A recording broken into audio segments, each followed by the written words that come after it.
Hey there everybody, it is Leland the Realtor, keeping real estate simple. And in this video, we're gonna go over exactly what to do when you are requesting repairs on the home that you are interested in purchasing. If you'd like to learn more, always feel free to hit that subscribe button, hit like, and always go to abqhomeanswers.com. There's tons of great content and homes on that website. Let's get started. So since you have put an offer on a home that you really want to buy and love it, you are now going to get inspections on that home. You're going to need to get as many inspections as you can possibly want to make sure that you feel comfortable purchasing that home. So that means if you want a home inspection, get a home inspection. I always recommend at least, very minimum, a home inspection. They're going to go from the ceiling or the roof down to the floor and do a visual inspection to make sure everything is working appropriately, and if there's any holes or deferred maintenance on the property, that you will be aware of that.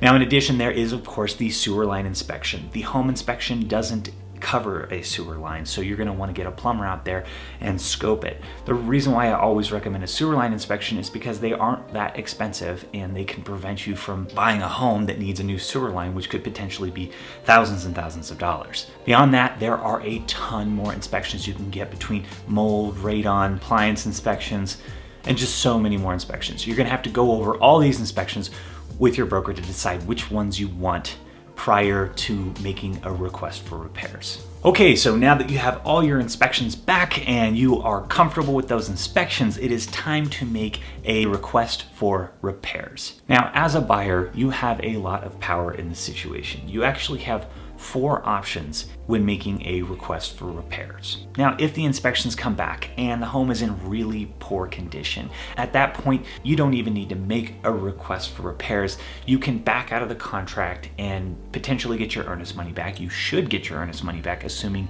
the contract was written correctly. Now, the second option is, of course, going through the inspection reports with your broker and saying, hey, look, I need these items repaired. These are really important to me. Say there's some deferred maintenance on the furnace or the air conditioner, or maybe the stove isn't working correctly. You are absolutely going to want to outline all of these items that you need repaired to then submit to the seller of the property. Sometimes you're going to want all the items repaired. Sometimes you're just going to want a handful of the items repaired. In the end, it's important to get as many items as you need repaired.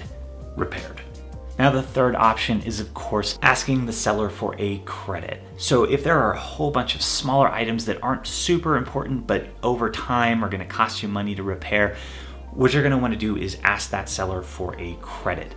The credit is going to be the seller giving you so much money at closing to go towards, your closing costs or something along those lines, to then offset the cost of those repairs over time. So take, for instance, if you have an older furnace, but the furnace is working extremely well and there hasn't been any problems, chances are there's going to be some maintenance that's going to be needed in the future, and that credit can help offset the cost of that maintenance down the road. If there's a furnace in there and it works perfectly well, then chances are the seller isn't going to be willing to replace a working furnace. In this case, a credit may make sense. It really just depends on what you need. Now, it is important to know that credits can only go towards your closing costs and your prepaids. The seller can't actually pay you money towards your down payment or pay you money out of their pocket directly into your pocket, because the lender will not allow that. That can be considered a type of loan fraud.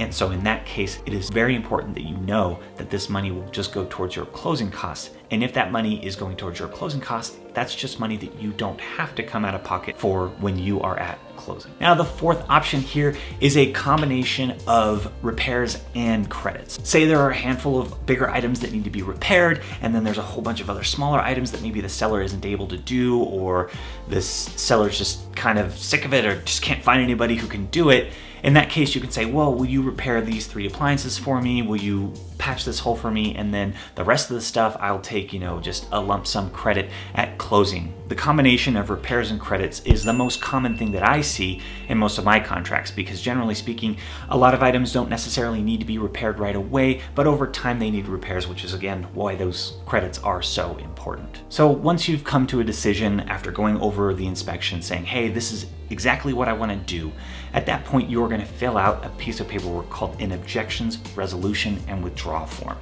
This form is commonly referred to as an ORW, and that is your official request to get repairs on the home or get credits, of course. Once this has been filled out by your broker and you have signed it saying, yes, this is in fact what I want, that will then be submitted to the seller's broker to then be submitted to the seller for the seller to go over all the listed items that you want repaired or the credits that you wanted. It is important to remember that this is a negotiation inside of the contract. In that situation, there may be a little bit of back and forth. So take, for instance, you go to the seller and say, hey, I need that stove repaired. The seller says, we don't have the money, and then we can only give you a $100 credit.